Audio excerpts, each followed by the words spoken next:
Toyi Nogoye. Every Friday evening, your ultimate destination for relationship wisdom and fun.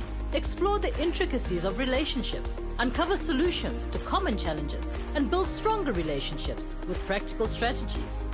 Our radio program, Wisdom for Relationships. Tune in to Wisdom for Relationships on Rainbow FM, Wednesday mornings at 7:30 a.m. for insights and wisdom to build and maintain healthy relationships. Our Single Ladies Relationship Bootcamp. Attend our weekend program designed for single ladies to explore and learn principles governing relationships, biblical standards, and answers to key questions. Gain a changing perspective, direction, and hope for the future. Our For Wives seminars. Whether newly married or seasoned, learn strategies for improving communication, navigating challenging times, deepening intimacy, and building trust, and more. Our marriage preparation and intervention program. Take advantage of our comprehensive program, offering premarital counseling classes, marriage intervention sessions, and marriage enrichment classes to support you at various stages of your relationship. Our Purpose Discovery program. Discover your life's purpose through our Purpose Discovery programs, answering key questions and understanding how your gifts, talents, skills, and passions intersect to define your purpose. Visit our website, idelight.co.za, or WhatsApp +27 642 001 545 for more information on our various programs. Empower yourself, enrich your relationships, and discover your purpose. Join us on this journey to make life a delight. All right. Good evening, everybody. See all of you. Welcome for our friends joining online. A big welcome to another Friday evening as we engage the wisdom of God for our relationships. I am Dr. Chuck Sugoye. For those who may be watching this for the first time, this is what we do every Friday evening. We gather and we learn the wisdom of God for our relationship. All right, I want to weigh in on the icebreaker. Yeah, it looks like my heart is covering my face.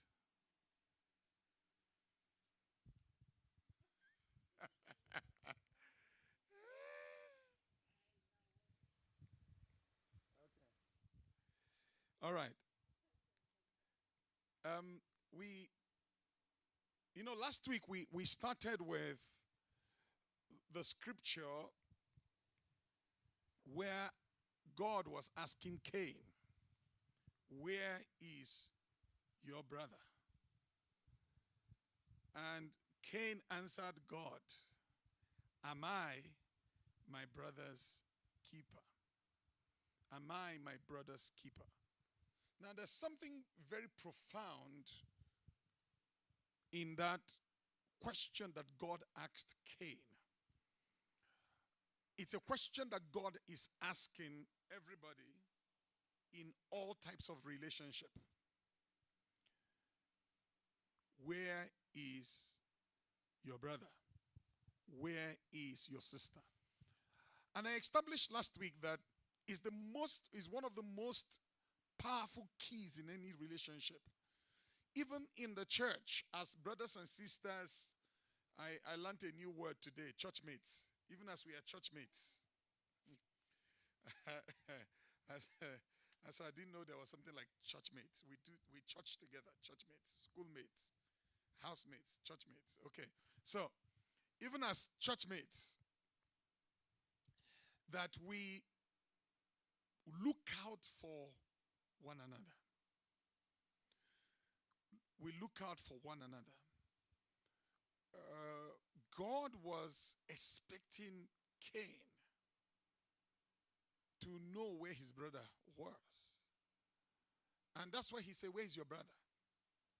And Cain said, "What kind of question is that? Am I my brother's keeper?" That was a very rude retort to Almighty God. That's a really rude retort. How do you reply God and say, "Am I my brother's keeper?" God was expecting him to be his brother's keeper, to know where his brother was. And what was happening is that he had killed his brother. He hit him on the back of the head and killed him.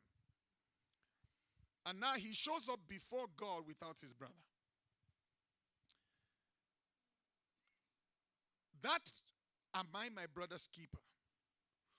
We are supposed to be one another's keeper. At any time, all the people who are in relationship with you, you are supposed to know where they are. You're supposed to know how they are. It's a relationship principle. So this whole thing about paying attention is how you know where they are. If you're not paying attention, you wouldn't know. How are they doing? How are they doing? One of the things that makes God God is his ability to pay attention to all of us. You know that God knows where you are. God is paying attention. He's watching over every one of us. He knows where you are. He knows how you're doing. How can you say you love somebody and you don't know where they are? And you don't know how they are? You know, we can be hypocritical. I say, I love you. But do you know where I am? Do you know how I am? Genuinely. So this whole thing about paying attention, you cannot know where I am if you're not paying attention.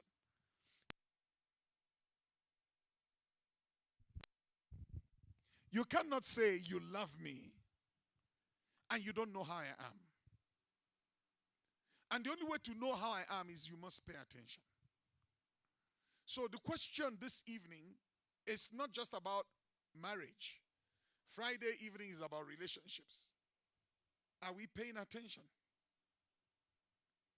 Are we paying attention? Do you know what is happening in your brother's life, in your sister's life? Do you have an idea of what they're going through? You know, one of the things that I found out growing up as a Christian,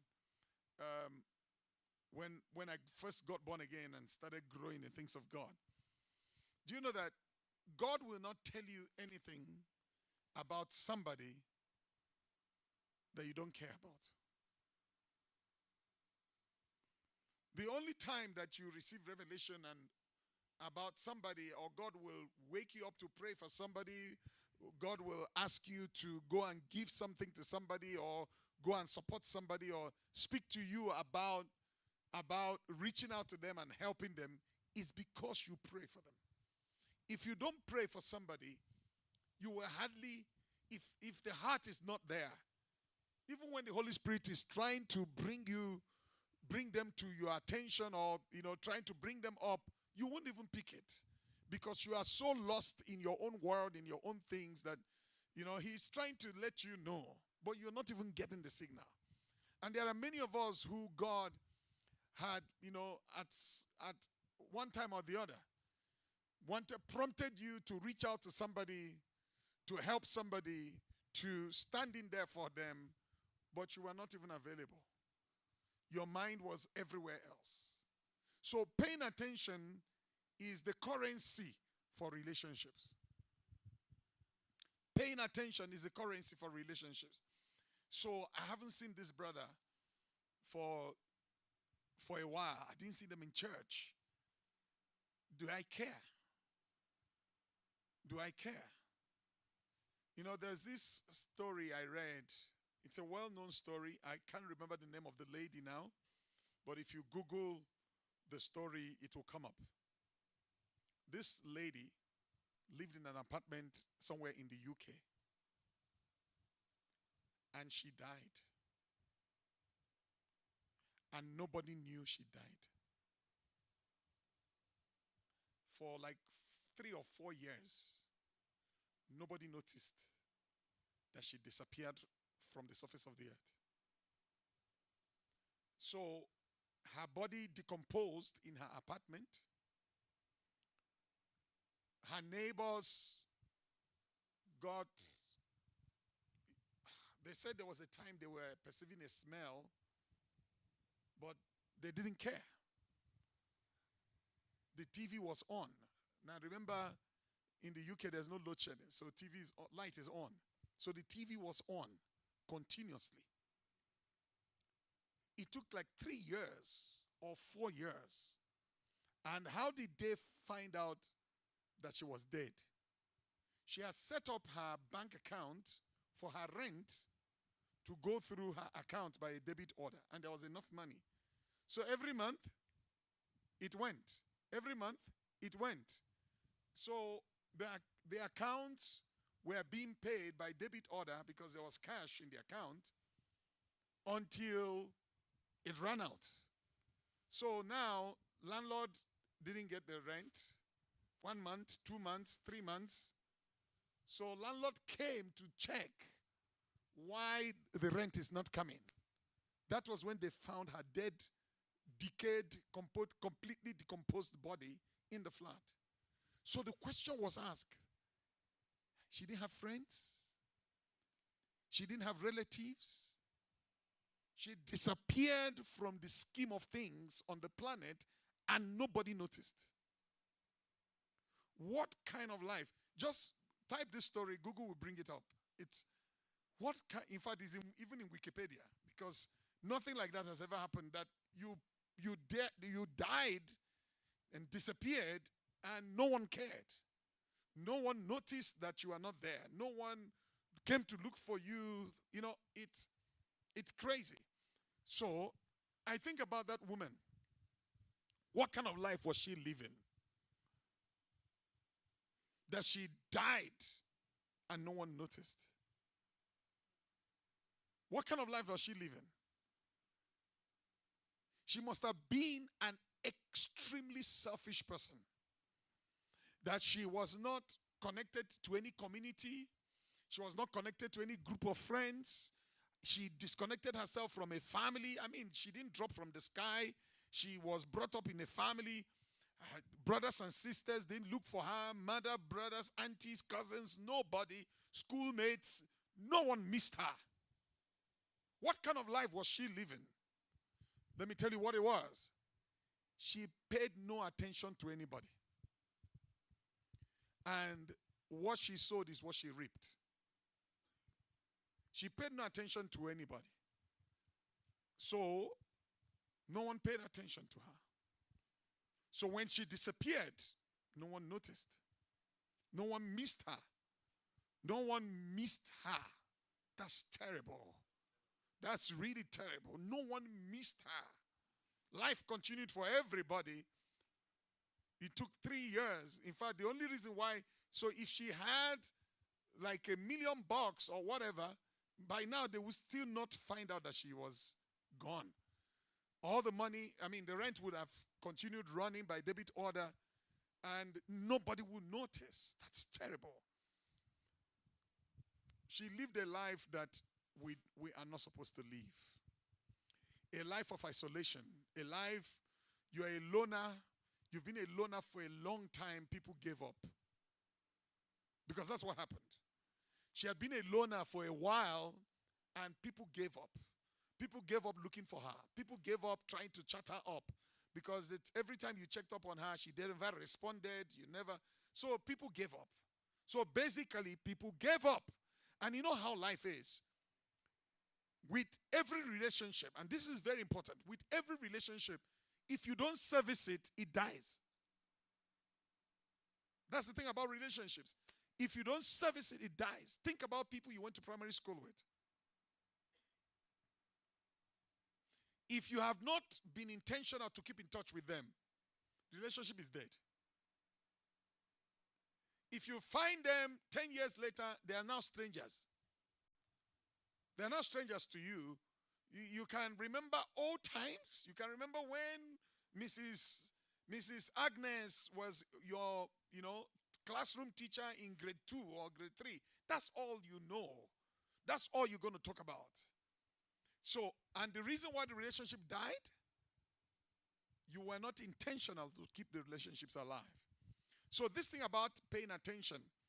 So when we bring it to the context of marriage, it's critical.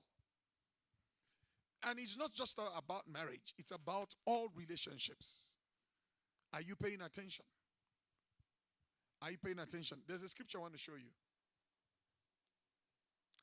1 Timothy chapter 4, verse 16. 1 Timothy chapter 4, verse 16.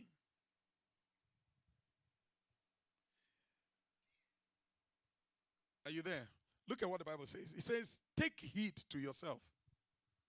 What's that? Huh? What's that? Pay attention. Take heed to yourself and to the doctrine. The word doctrine is teaching. Take heed to yourself and to the doctrine. Continue in them.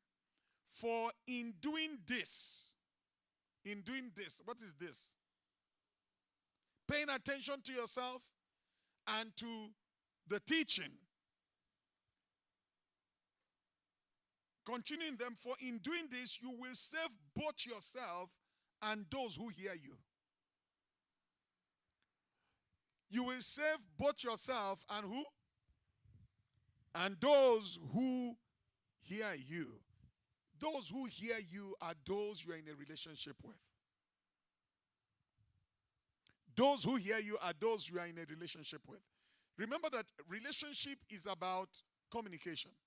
You know that you don't have any relationship with anybody that you don't communicate with.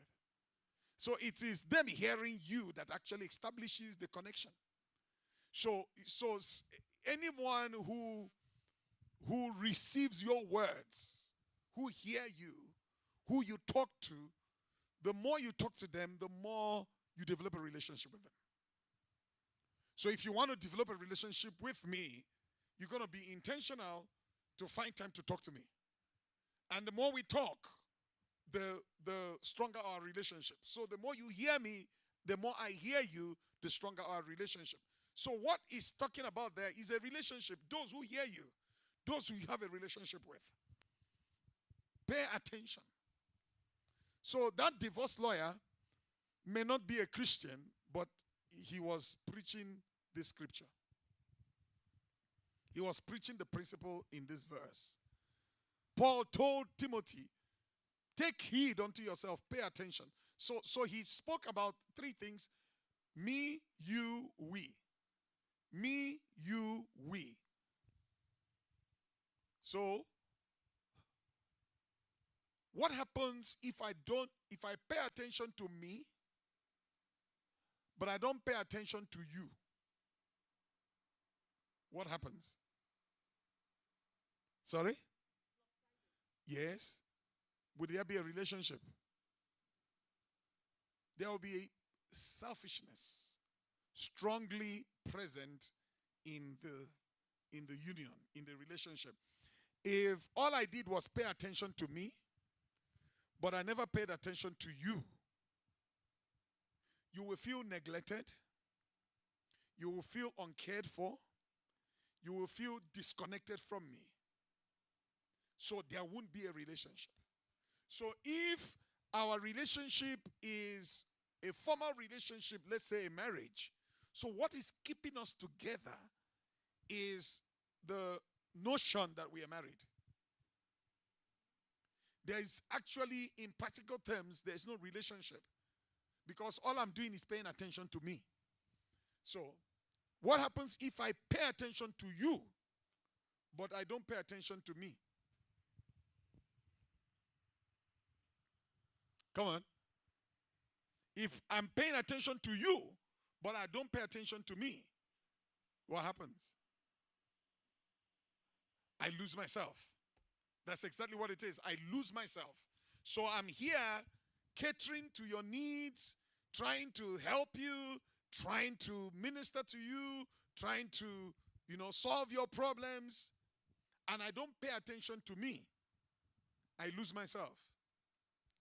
And the problem with losing myself is that the moment I lose myself, I cannot serve you. Because I am not supposed to be a non-entity. I'm not supposed to be non-existent. So if I don't pay attention to me, and all I did was pay attention to you. Now, this is one of the things that we find it a lot in relationships, especially women. Because women are built and wired for relationship. A woman, according to scriptures, a woman was built to be a helpmate. She was built to be a helper to a man. So, number one in in her wiring is relationship. So a lot of women now go overboard. They lose themselves in trying to make the relationship. There was this video, I downloaded that video somewhere in one of my computers, of this girl who came on Facebook and made a video on Facebook and saying, she's saying, what do men want? And she was crying out, that she has done this and done this and done this for her boyfriend and everything. And the man ended up still breaking her heart. What do they want? They say she should cook, she should do sex, she should do this one. She has done everything and she's still heartbroken. And she's saying, what do men really want? Washed, cook food, she cooked, do sex, she did, this one she did, and she's still heartbroken. And the question, I use that video clip at Single Ladies Boot Camp. What did she do wrong? What did that woman do wrong? She didn't pay attention to herself. She was busy catering to the man's needs and hoping that she would reap what she was given. No. You need to pay attention to yourself, pay attention to the other person. It must be balanced. And then, what happens if you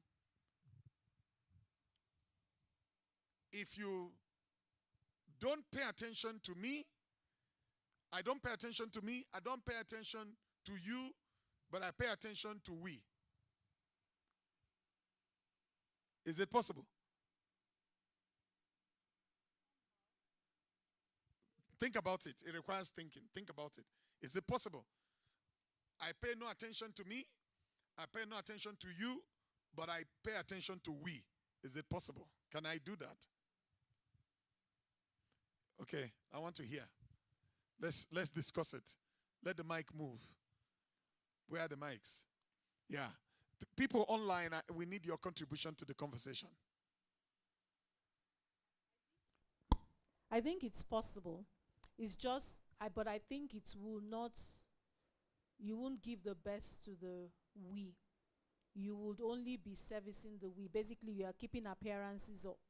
You are fulfilling your marital duties. You are cooking, you are cleaning, you are making appearances to portray we, that we is happening. But each person is not being, as it were, taken care of. But there's a sense of maintaining a facade of we. So, but it's what do I call it? It's limited people contributing to something. So what you're contributing is just small. So, but there will still be, as it were, the we looking like it's happening. That's my thought. Okay, Wesley, let's hear you. I like the class today.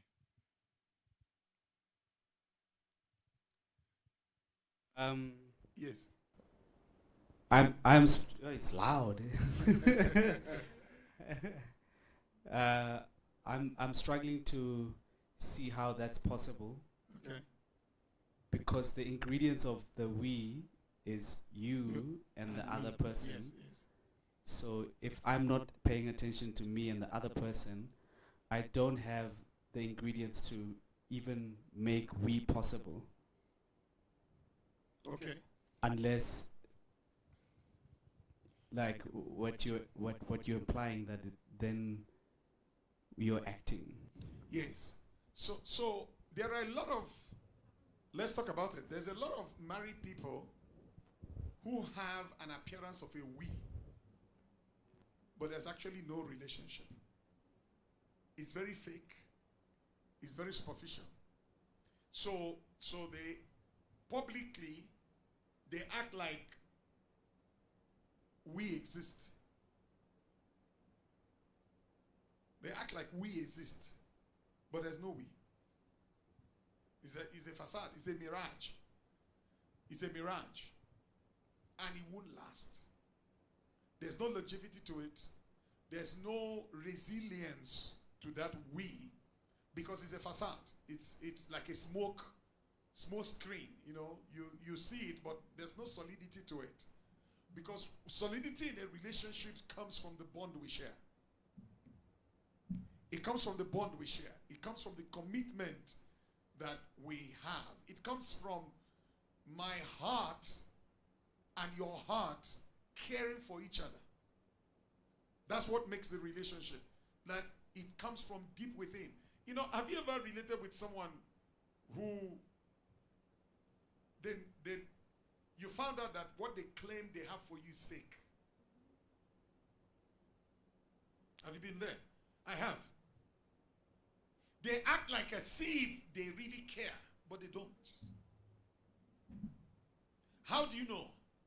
If you get into trouble, if you need their help, they will not step up. If you need their assistance, they will not come through. Because they really don't care. But they can come up with platitudes, they can come up with flatteries and say things. You are my best friend. And if you are fooled, you will believe those words until you are in trouble, or there's a need, or you ask them for something. You ask them to make a sacrifice for you. You ask them to, step beyond their comfort zone for you. Then you realize that they really don't care. So all of that is just mouth. They really don't care. Because they are not willing to make any sacrifice for you. And you need to understand relationships deep enough to fish those people out of your life. So you decide. There are two ways to treat those kind of people. You decide. You can go with the facade for the appearance. So you play the game they are playing.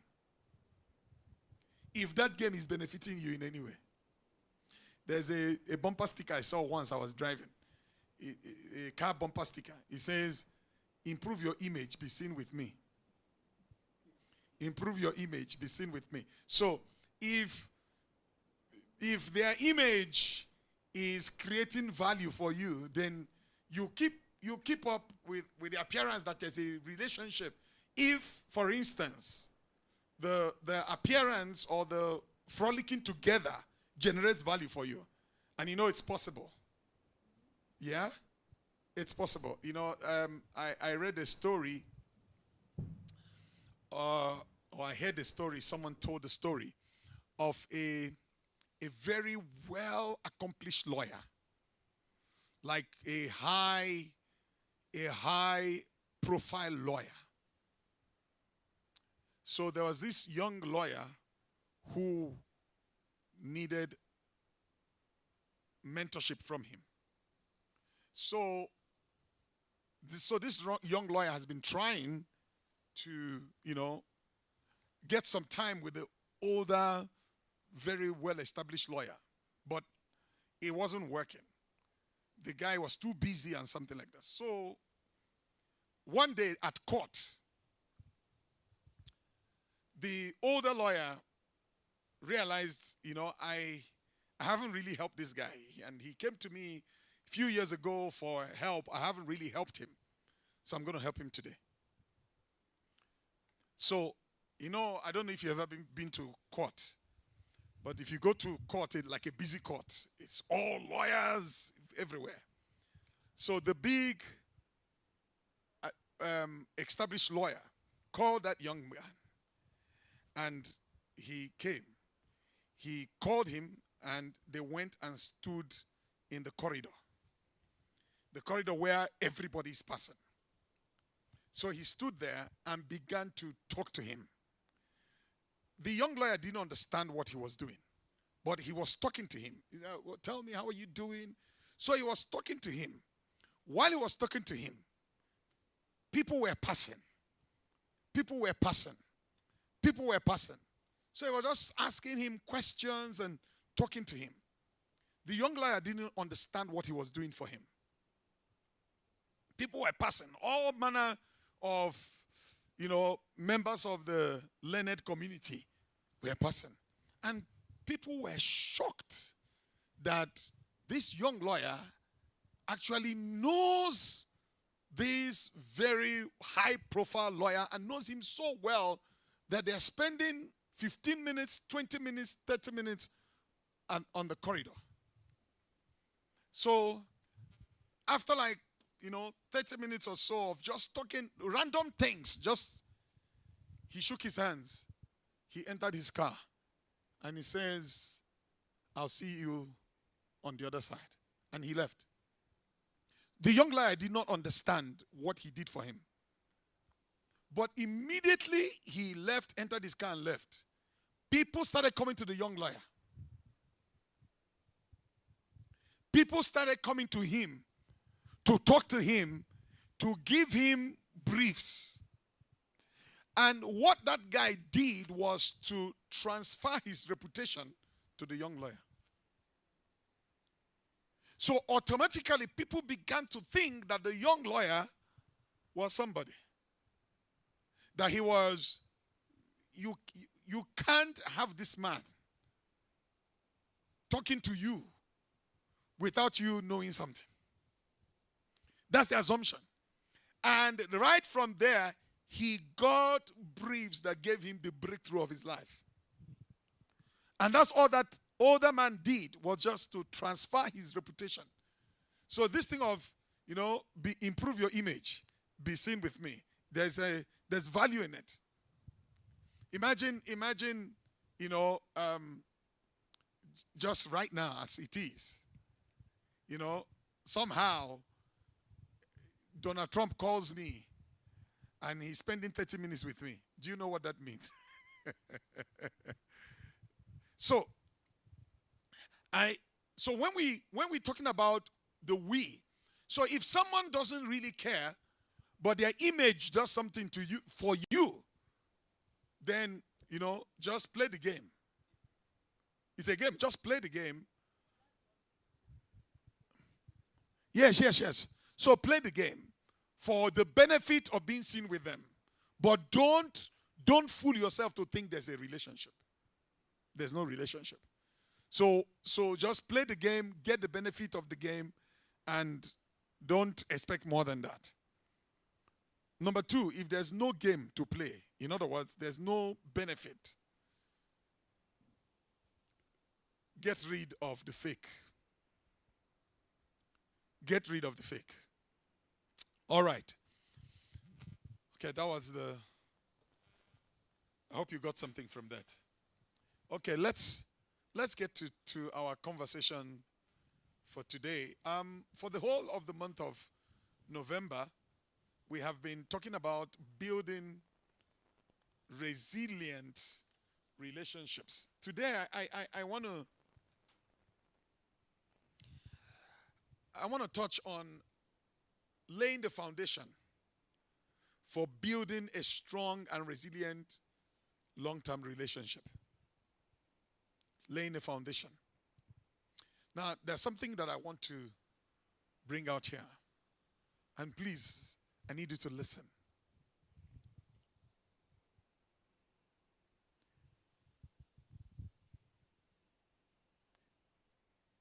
Relationships are everything. Relationships are everything. In fact, in the kingdom of God, relationships are so important that they're eternal. Hello? They are what? Eternal. So the people you know now in the body of Christ, the people you know now,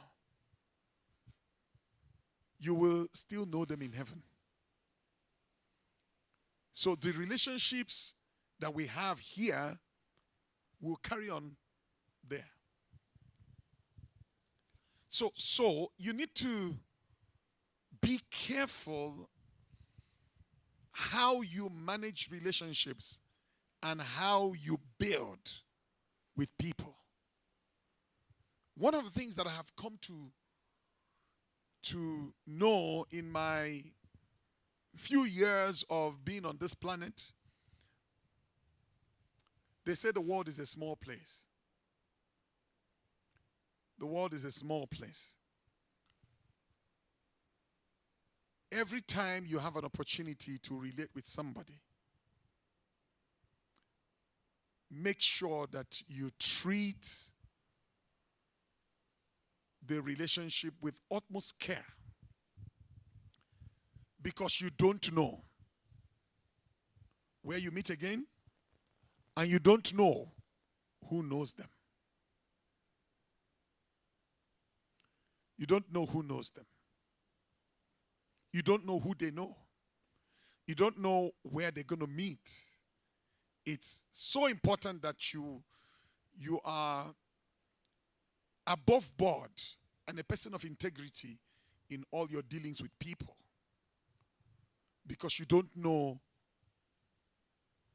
where you're going to meet again, or who is going to ask you about them or them about you 3 years from today, 5 years from today, 10 years from today. So, there's a principle. How are you building? Many people approach relationships with a short-term perspective, short-term view.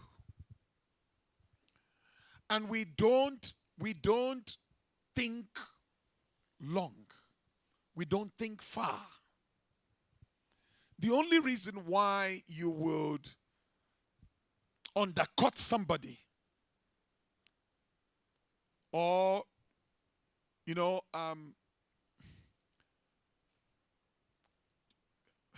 I'm looking for the word,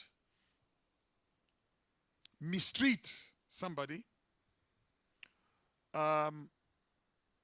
take advantage of somebody, is that you're not thinking long term. This is one of the reasons why Jesus taught us that if there is any kind of infraction in a relationship you have with anybody, Jesus says, do what? Try and fix it. You don't know what he taught. Why would Jesus say that? Try and fix it. Try and resolve the issue. As much as it depends on you, live at peace with all men. Now, that does not mean that everybody should be your friend.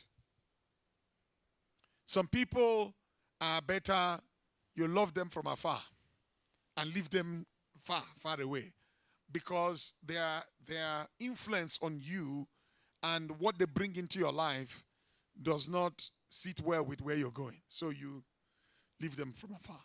Right. But in building, and if I want to narrow it to romantic relationship, we always have to ask that question. How long do I want this to last? You meet a love interest. How long do I want this to last? Many people do not think long term when it comes to romantic relationships. People are so taken by instant gratification. They don't think long term. So in building any relationship that will last a lifetime, you have to think about it from the beginning. See, the Bible teaches that relationships are like buildings. Relationships are like what? It's like buildings. So, look at this building here. I'm not sure how long this building has been, but I can imagine that this building has been here before 1990. I'm just looking at the architecture. This place has been in existence before 1990, so it was built in the 80s. So let's say, for argument's sake, this thing was built in 1980. How old is that? 1980 to now is what? 44 years. Huh? Yeah? 1980 to now is what? 44 years. So this building is 44 years.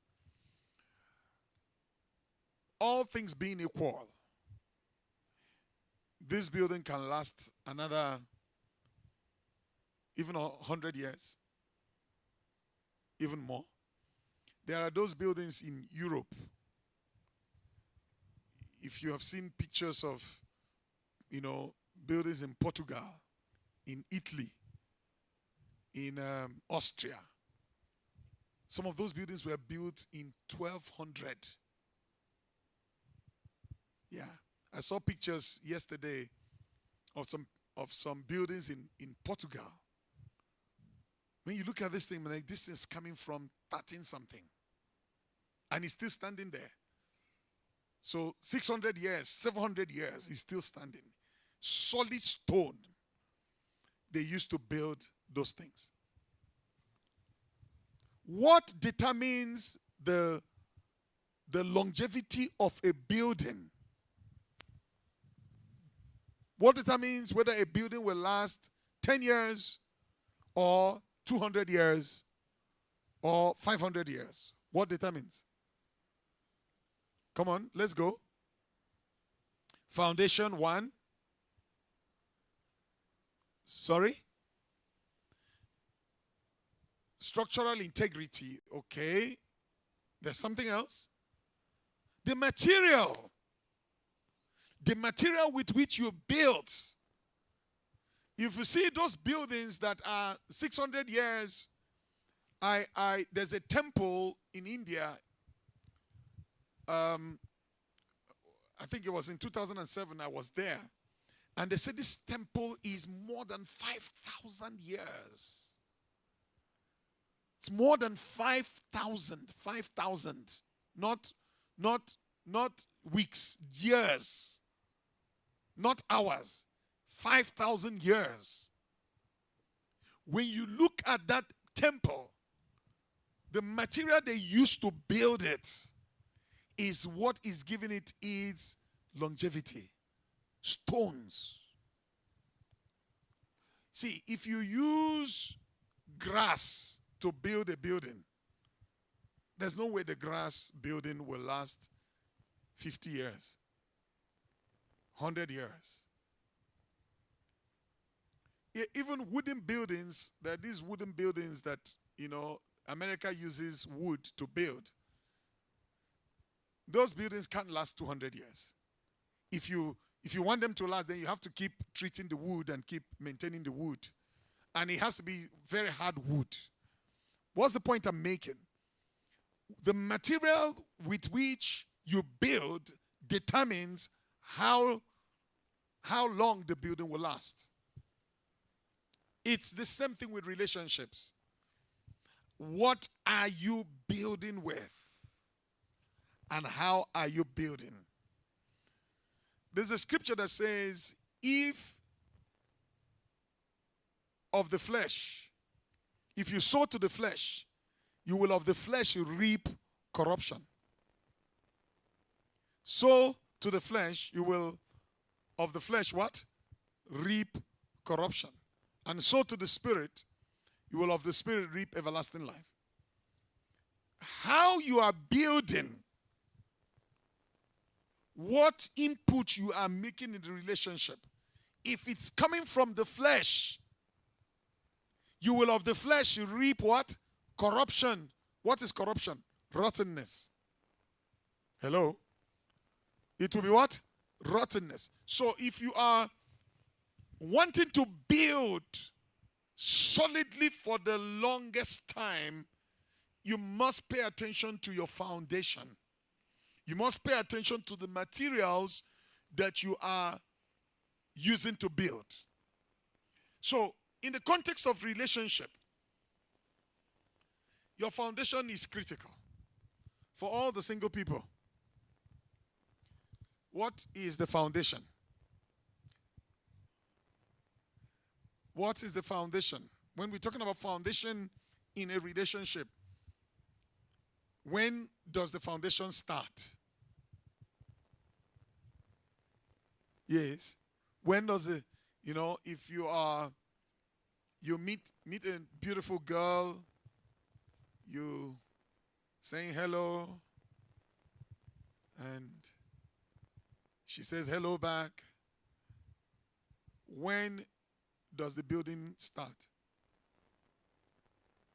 When did the building start? Come on. Yeah?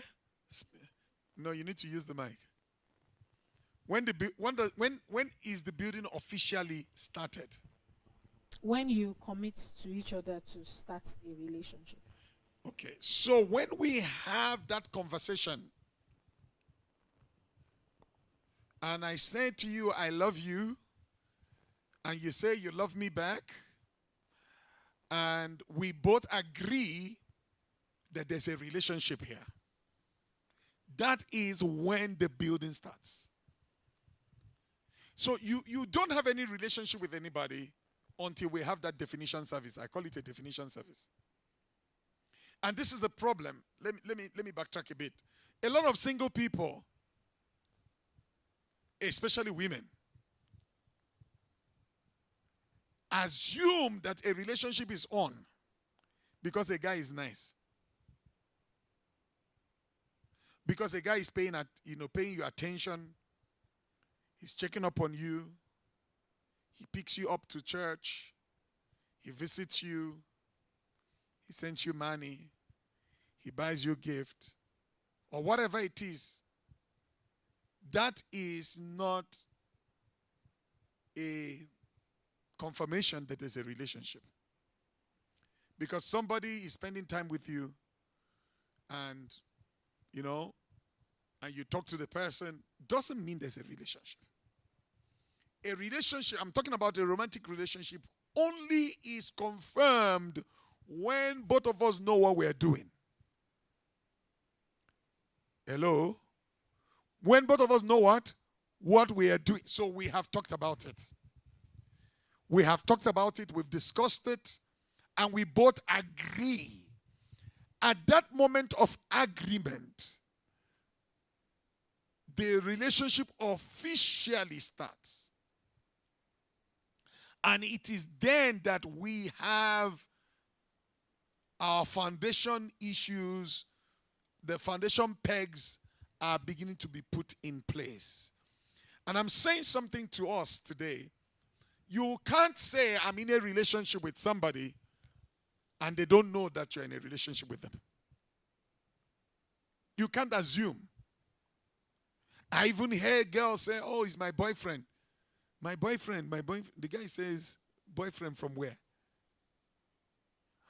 We are church mates. We are churching together. That's another one I heard not long ago. We are churching together. Which boyfriend? We are churching together. So, until there is that definition where both of us are clear on our intentions. And then, so let's assume we have had that definition. We've talked about it. I've asked you, you said yes. What we start doing from that moment is either ruining what we say we want to build, or it's growing it. But no action is innocent or indifferent. So what we start doing from then going forward is either we are adding or we are killing it. And people have killed good things that could have blossomed into flourishing relationships because they were not aware of this principle. Their foundation got corrupted. Their foundation got corrupted. And something that would have blossomed into love, something that would have blossomed into marriage, into a lifetime of commitment, but the rottenness that was put in the foundation undermined it, and the relationship collapsed and the relationship died. So, Foundations are very important when it comes to building resilient relationships. So let's talk about this foundation. What are they? What are they? The first one, and the most important, is our intentions. Our intention. Where do you see this thing going? Where do you see this thing going? If both of us are not on the same page, in other words, I think this is marriage. He thinks, let's just watch and see. Can you see what I'm saying? And there are brothers who are PhD holders in playing that game. Let's watch and see. He's not committing.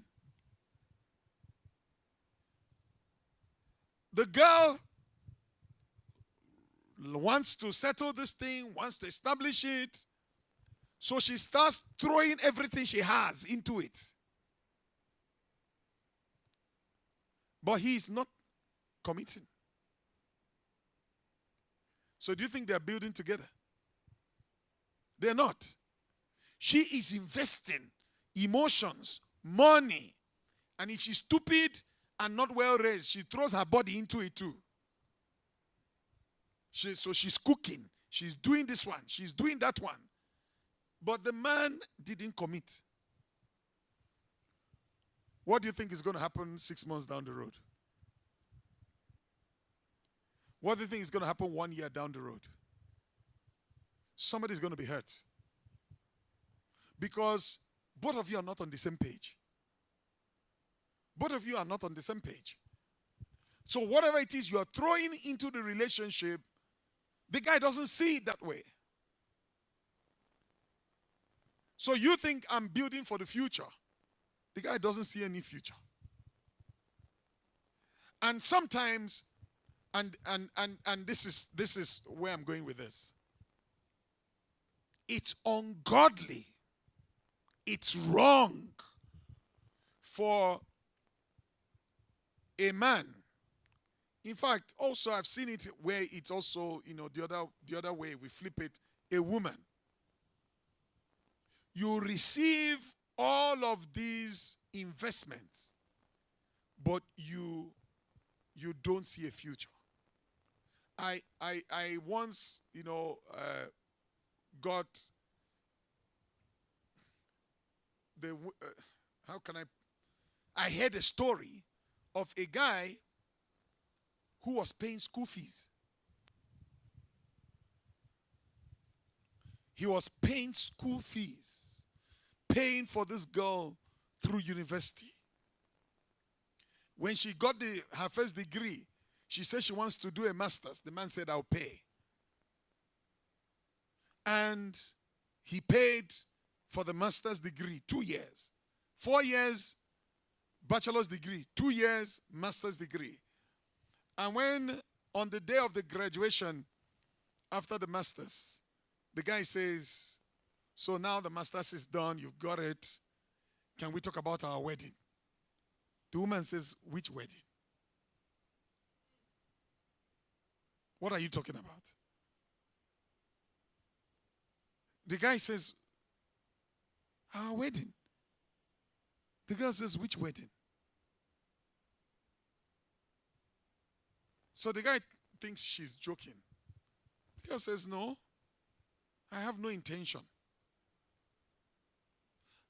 How can you say you have no intention? For 6 years, pocket money, tuition, accommodation, handout, lab fees, everything he was paying. And he was paying because he saw a future. She was receiving, collecting. The man will come visit her in the hostel, go back. 6 years. Then you come now and say, you never saw anything like that.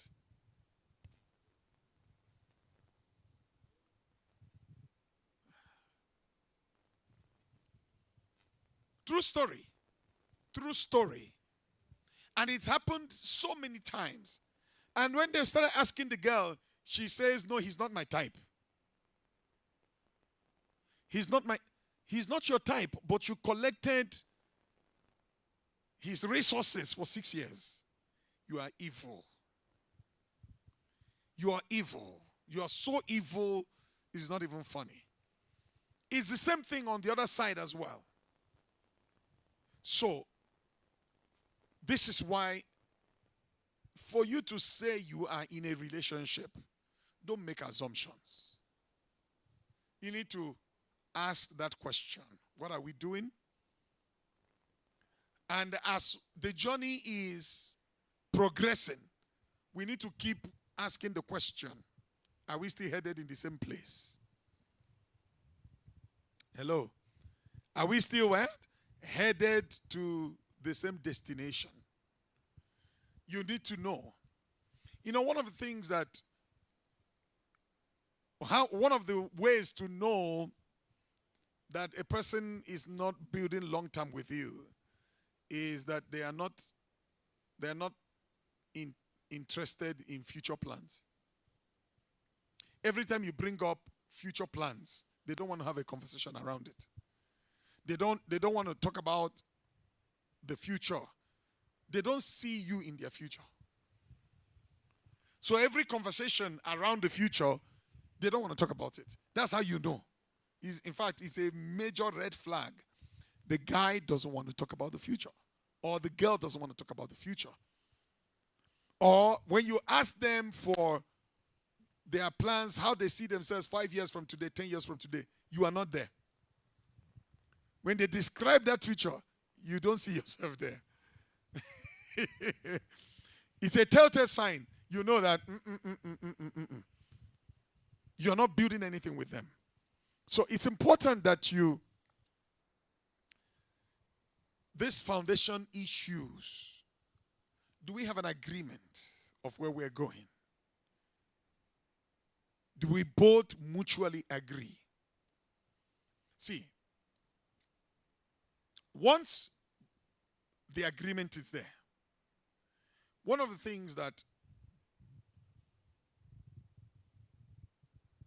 I want to say to everybody, all the single people, tonight is your night. Pay attention.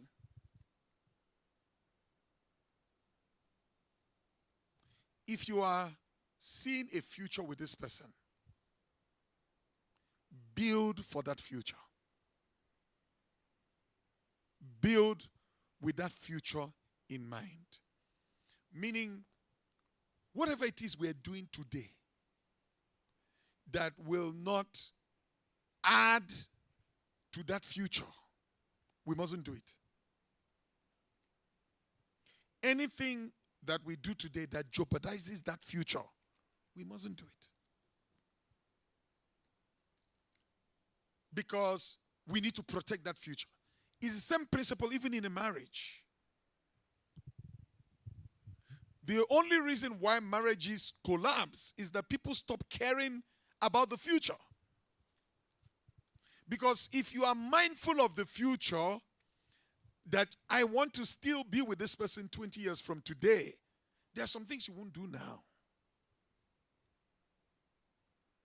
There are some things you will pay attention and you'll be careful about now because my future lies with you.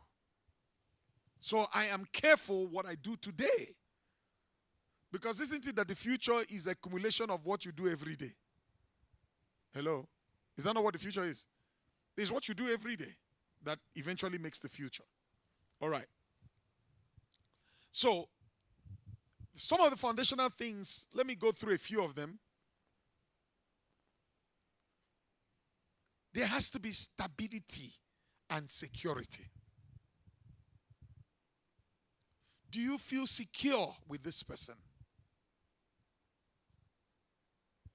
There has to be what? Stability and security. If you don't feel secure with this person, you don't feel secure in the relationship, there's no future. Let me tell you a story.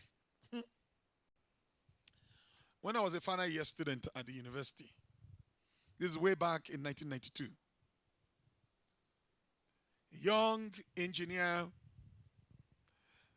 looking forward to graduating, there was this sister who everybody liked. All the brothers wanted her attention. For whatever her reasons were, she liked me. Me, I wasn't interested initially.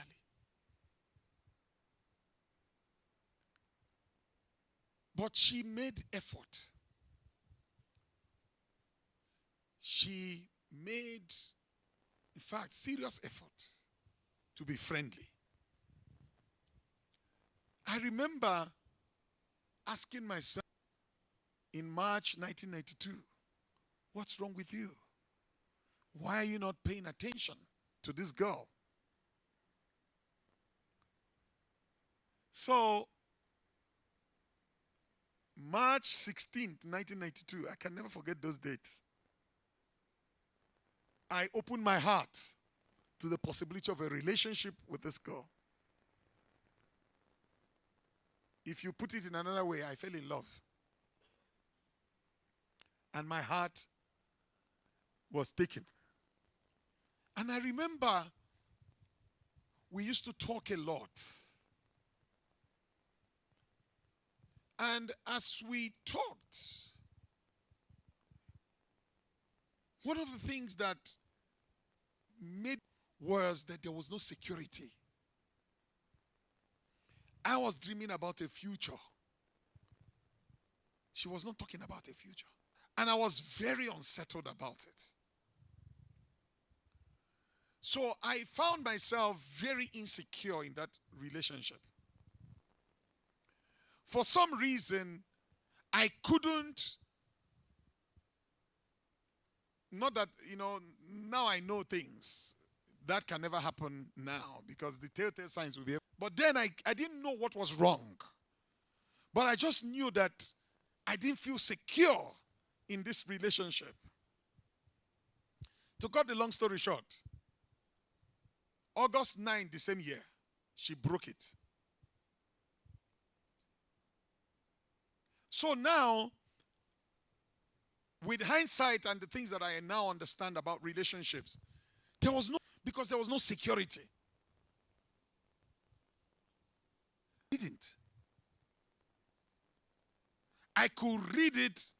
She was not seeing a future with me, even though she said she loved me.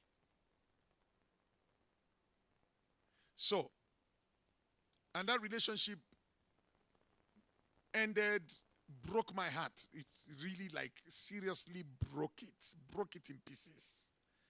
I cried, I wailed. It was so bad that when I bend, I feel pain in my chest. I'm telling you. It was then I understood this thing they say is a broken heart. I felt my heart was broken because when I bend like this, I feel pain, physical pain in my chest. Anytime you are in a relationship and there's no security, you don't feel secure, something is. Why do you not feel secure? Why do you feel something is missing there? You need to address it. And don't let it linger. If you're not feeling that security of a future, there's none. Cut your losses and back out. Are you hearing what I'm saying? Cut your losses and do what? And back out. Stop investing and hoping they will come right. Why are they not committing now? I have had ladies who come through single ladies boot camp and I hear their story. And I'm like, really? You've been in with this guy 3 years, 5 years, he's not committing. What are you hoping to happen? They will change their mind. If they haven't seen anything in you to commit to you now, and it's been 5 years, they've been dragging you along, the chances that they will commit is very remote. Don't be a fool. And unfortunately, some people fool themselves and hope, one day he is committing.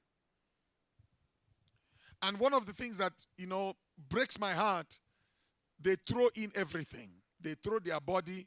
Some women even get pregnant. They get pregnant. They drop baby number 1. They drop baby number 2. And they were not married. They even move in together. Moving in together does not confirm that there's a commitment here. So, if there's no security, they're not giving you security. And can I say something about this thing of security? A man can even tell you with words, but his actions are not following through. His actions are not following through. See, you need to be able to read through it.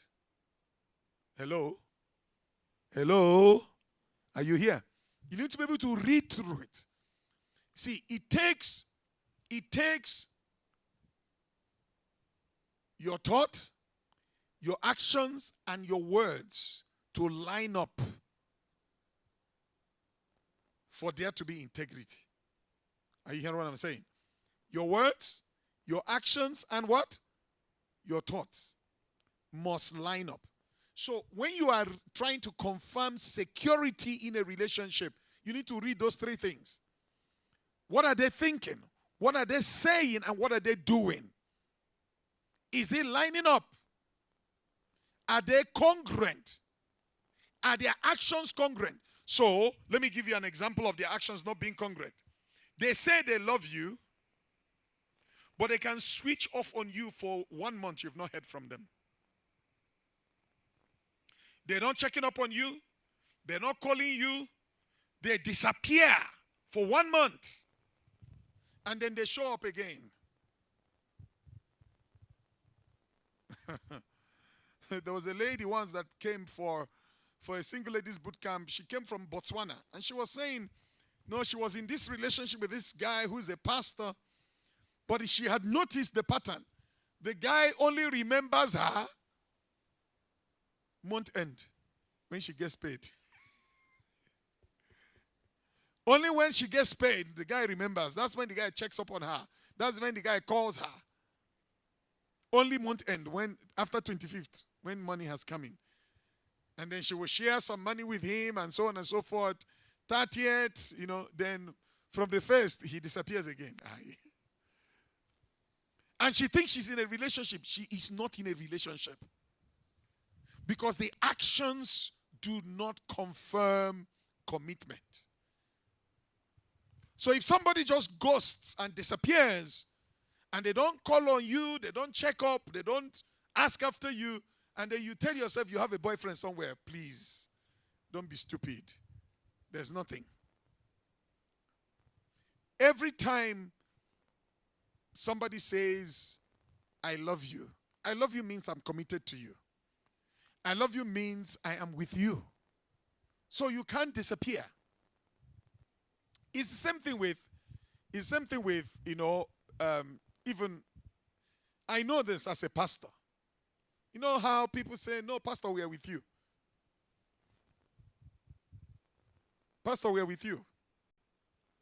But you don't show up. You don't communicate. You're with you. Me, I know. I didn't start this thing today. Me, I know that I can't count on you. Because you're not committed. You disappear for weeks on end.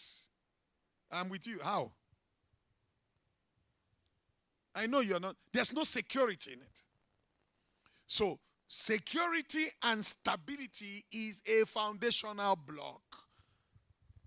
Do you feel secure with this person? Do you feel like I have a good relationship with this person? They are committed to me. They are committed to what I'm doing. They're committed to my life. They're committed to my vision. Do you feel it? And for you, always ask yourself that question. What message are you sending out? Are you sending out a message of commitment? In every relationship you are in, are you committed, and how are you communicating your commitment? Hello? Are you here? How are you communicating what? Your commitment. How are you communicating your commitment? Right.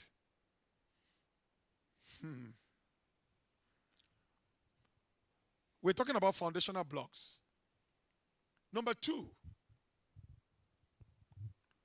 alignment of values and vision. Are your values aligned? Do they see life the way you see it? Are things that are important to you important to them? See, when I was a single man, and I was single and searching, thank God that seasons come and go. That season was terminated in 1998 for me. It was a very stressful season. That season of searching, single and searching, at least from 1991 to 1998, 7 years of single and searching. It got terminated in 1998. But when, in that 7-year period when I was single and searching, one of the things that I was searching for was alignment of values, alignment of vision. So every time I met a girl and I liked her and we talked, for the next several interactions, I am looking for alignment. I'm asking questions to find out where their heart is. What are they passionate about? What do they see themselves becoming? Me, I knew where I was going. I knew that I would preach the gospel of our Lord Jesus Christ. I had committed myself to doing it. So whosoever it is that is coming with me must be interested in the work of the Lord. I was looking for that. So every time I met somebody, I was asking the question of values and vision.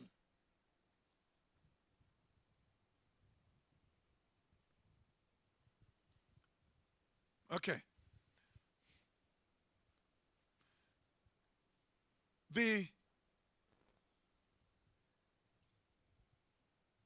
So let me ask you a question. If you are with someone, let's say married, for however it is you arrived at the marriage, but now you're noticing that our values are not the same. Our vision is not the same. We're not seeing the same thing. We're not speaking the same thing. What do we do? What do you do? Yeah, you're already married. First of all, do you think there's resiliency in a relationship where there is no vision alignment and values alignment? There's no resiliency. So what do we do? Yeah, let the mic move. What do we do? If you're online, you can contribute to this conversation. Yes.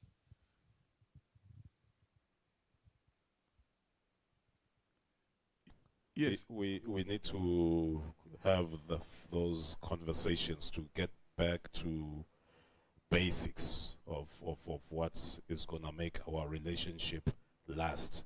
If we don't get back to those basics, there's nowhere where we're going. I agree with you. So, and I have been in marriage intervention sessions where this was the big issue, where people felt we live in two different worlds. In fact, I even heard couples use that language. His world is different from my world. But they're married. So, how did we arrive there? That's a different story. But now we are there. What do we do? And this is what I normally say. Can we find where we meet each other? Can we find where we intersect? There must be somewhere where we intersect. Where is that? Can we lock in on where we intersect? Maybe we both love a certain sport. We both love a certain pastime. Our love for books is where we intersect. So can we go back to that intentionally? There's a part of my world that she has nothing to do with that world. It's okay. There's a part of our world that I don't get involved. It's okay. But the places where we intersect, we need to build stronger there, so that portion keeps us together. And then we need to ask ourselves the question, why are our values misaligned? Is there anything we can do to align the values? Is there anything we can do to align the vision? What do we see together? How do we see the future together? And then we can start fixing it. This is how you rebuild resiliency. Because if there is complete diversion of vision and values, there's big weakness. There's big weakness in the marriage. There's big weakness in the relationship. So this is why every person who is married must intentionally find ways to connect. Find areas where you agree, you connect, you feel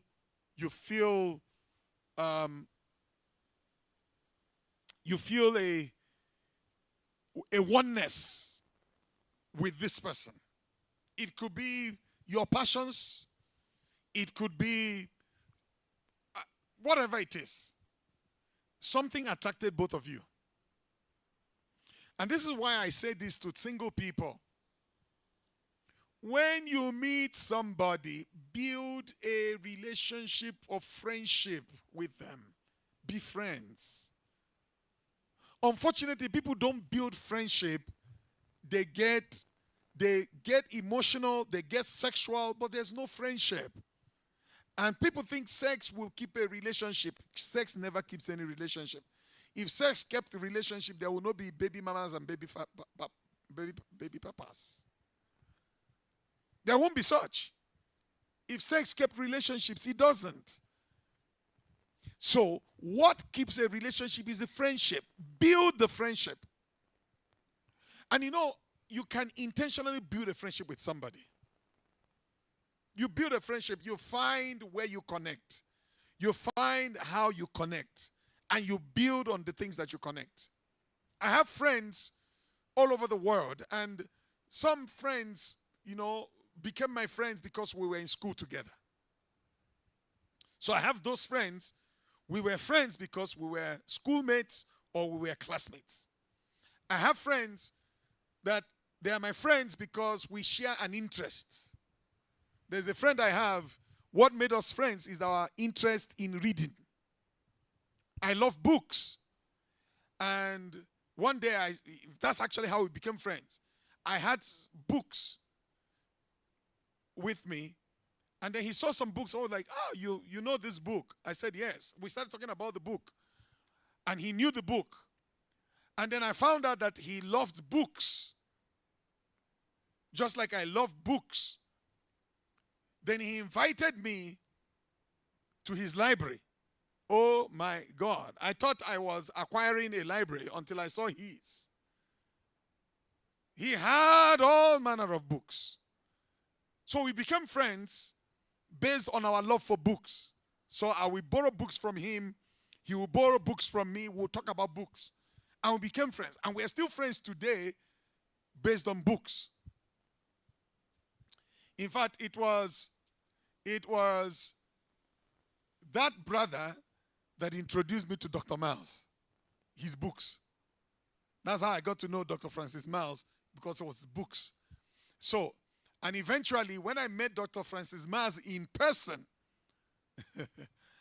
I had to call him and say, do you remember that book you gave me in 2009 or 2010? I have met the author, and I want to introduce him to you. So I eventually introduced him to the author of the book in person, and they are now friends with Dr. Miles. But it started with our love for books. So the question is, where do you find connection with this person? There must be something. Maybe your love for food. Maybe your love for whatever, outdoors, whatever. Build on in the areas where you intersect. And this is for people whose relationship is seeming like we are going in two different directions. All right. Let's go to the next one. I want to see if I can do two more before we take a break. Another foundational block is resiliency in challenges. Our willingness to weather the storm. Our willingness to fight through the challenges and the difficulties of life.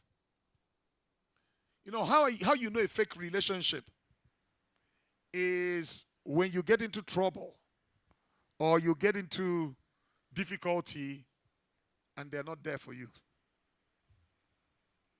They're not willing to make any sacrifice to help you. Some people are so skilled and so sly. It is when you need their help, they come up with all kinds of excuses. That's when they are traveling. That's when we are available. That's when something is somewhere. And you notice the pattern. See, whenever you read that, it's not a genuine relationship. You notice they are not available to help you. They are not available. They make excuses every time you need them. They make excuses every time you ask them for something. There's no genuine. So, resiliency during challenges is a test. So note it today. For every student of relationship, note it. If you call them, do they answer? Do you know that, one of the things that we have with the God we serve is that he answers us when we call on him. Hello? He answers us. Is that not what his word says? He says he's the God that answers prayers. When we call on him, he answers us. He shows us mercy. He shows us help. Do you know that people who have problems with God, one of the things that they have problems with that they had things they asked God and they didn't get the answer they thought they should get, they get offended at God. There are people who have turned their back on God and walked away from church, walked away from God, and they carry hurt and carry disappointment. It's because they felt he didn't come through for them when they called on him. Why did you allow my mother to die? Why did you allow my child to die? Why did you allow and they have offense towards God because they felt that he was not there for them. Of course, Satan lied to them. The enemy lied to them. The devil, mixed up things in their head and they got offended.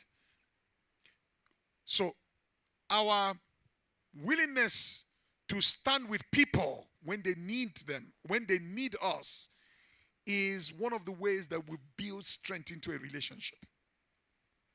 So think about it. If you want to build any relationship with a person, be sensitive when they need your help. Be sensitive when they ask for help. They need your assistance. They need your help. Maybe money, maybe physical things, maybe whatever. You are willing to give that help. What you are saying by your action is, I value our relationship. And when you make excuses and you're never available to help when they need your help, what you're saying by your action is, I don't value the relationship. So let me give you another one.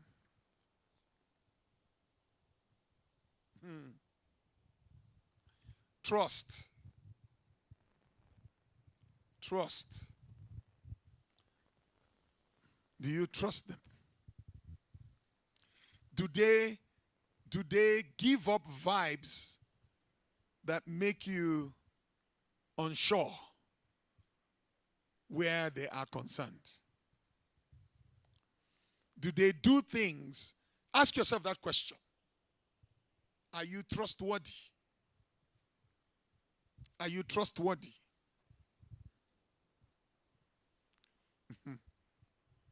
How do you show yourself trustworthy? You show yourself trustworthy by doing what you said you would do. By doing what? I have church members who have shown me over time never to trust them.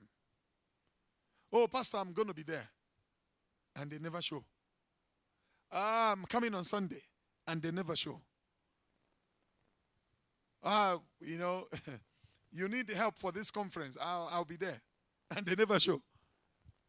When people don't follow through on what they promise, they show you that you shouldn't expect more in the future. So, if you are that person who does not follow through on their promises, just know that you will never build strong, resilient relationships.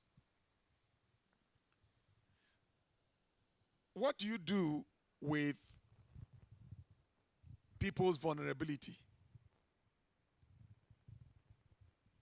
What do you do with people's vulnerability? What do you do when they show you their vulnerability? Do you protect it? Do you defend it? Or do you exploit it? That's another way you build trust. If you exploit people's vulnerability, they can't trust you.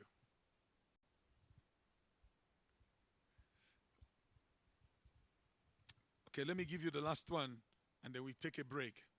When we come back, we're going to take a few questions.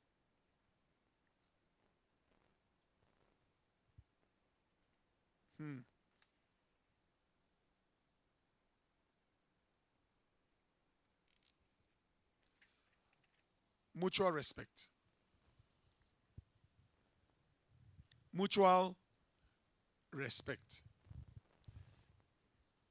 You know, one of the ways that you figure who values you is how much they respect you, how much they respect your boundaries, how much they respect the things that are important to you. People who don't respect your boundaries, who don't respect your values, that don't respect your treasures, you can't build anything lasting with them. Let me give you examples. And this is one of the things that I use to determine who stays in my inner circle and who stays out.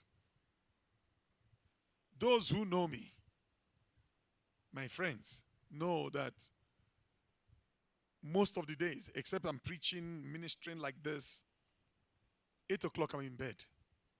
I go to bed early. And you say you're my friend. And you know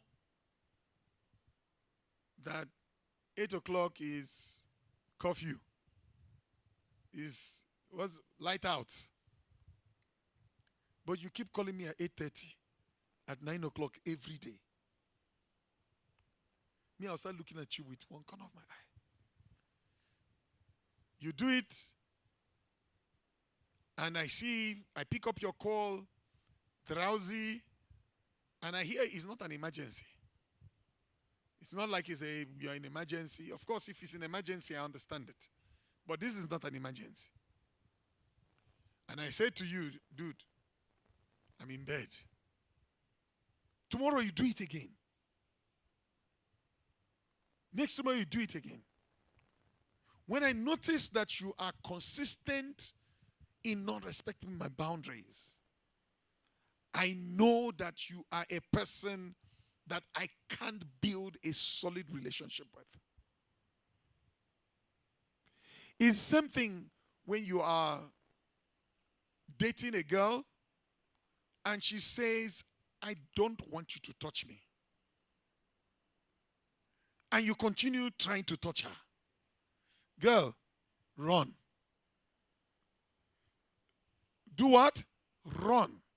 Move, fly, disappear, whatever. Just get away from that person. Because if your personal boundaries, and you have spelled it out, but they don't want to observe your boundaries, and they keep trying to touch you, and when you said, I don't want you to touch me, and you think, oh, and he says, I love you, stop it.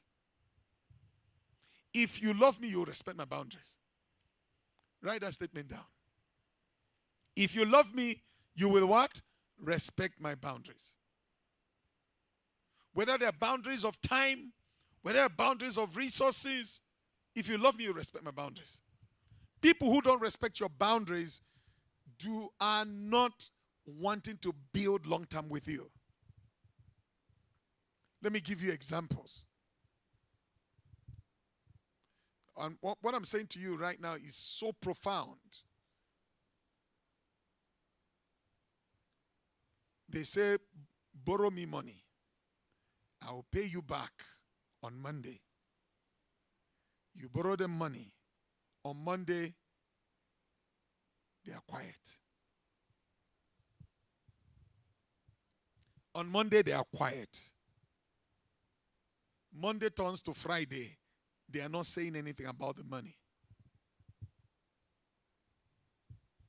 Friday turns to another Monday. They are quiet. That's already a red flag. That's what? A red flag. They are not respecting the commitment that they made. And can I say something to you? Don't be that person. Don't be that person that makes commitment and don't follow through. If you are not able to meet up with the obligation, make a phone call. Send a WhatsApp message. I know that I promised to pay back today. I am sorry I haven't raised the money. Please, can I have 5 more days? And what I'm teaching you now applies even to siblings, to relatives. Are you hearing what I'm saying? If people don't respect your boundaries and respect the commitments they make, know that, see, they're taking the relationship for granted. So if you have relatives, cousins, siblings who constantly violate your resources, violate your time, just know, yes, we may be siblings. There's no covenant here. Because they're not respecting your resources. They're not respecting it. So you can't disown them. Your mother has already given birth to them. They look like you. You bear the same name. But you need to be careful around them. Are you hearing what I'm saying? Yes. They may be your siblings, but they are not respecting the relationship. And again, don't be that sibling. Don't be that sibling. Don't take people for granted. Don't take people's resources. You have no right to abuse their resource because the same mother gave birth to all of you. Hello? You have no right. There's this thing that siblings have, like they feel they have a right to your resources. Where, how? You are my brother, yes, but my money is not your money. Hello? Brother, but my wife is not your wife. Stop it. My money is not your money. It's not. Go and get your own. I can borrow you, I can help you, but please. It is this thinking that make people, and I see it a lot in Africa, it happens a lot. A man dies, his siblings attack his wife, take everything from her, and leave her with the children with nothing. It happens all the time. It says our brother's car is our brother's house. You are a stranger. You came from somewhere. Go back to your father's house. They send the woman away with the man's children and take everything that the man has. Because they feel entitled. They say it's our brother's property. The devil is a liar. Let me drop something here. It's something that they taught us when we were getting ready to get married. So I can't remember who taught us that principle. But they said to me as a man, anything you buy from now going forward, register it in your wife's name. If you buy property, register it where? In her name. You buy a car, register it in her name. Nobody can come and claim it if you are not there. Nobody can come and fight it if you are not there. So I'm leaving something with the men. Are you hearing what I'm saying? So you can protect your family. Because the truth is this, that people are cruel. And I've seen this story even in recent times. Somebody passes away and family members descend like vultures. And they chase the woman away and chase the children away. So when people don't respect your boundaries, so I round this up by saying the foundation of a relationship that lasts must have some of these things that I have shared. All right, can we take a break? 5 minutes. Is 5 minutes good? Sorry? Right, so when we come back from the break, this teaching is available on YouTube. We're going to cut off the YouTube now, and then the conversation after the break is only going to be on the Telegram channel. So if you have access to Telegram, this is where the conversation is going to continue after the break. 5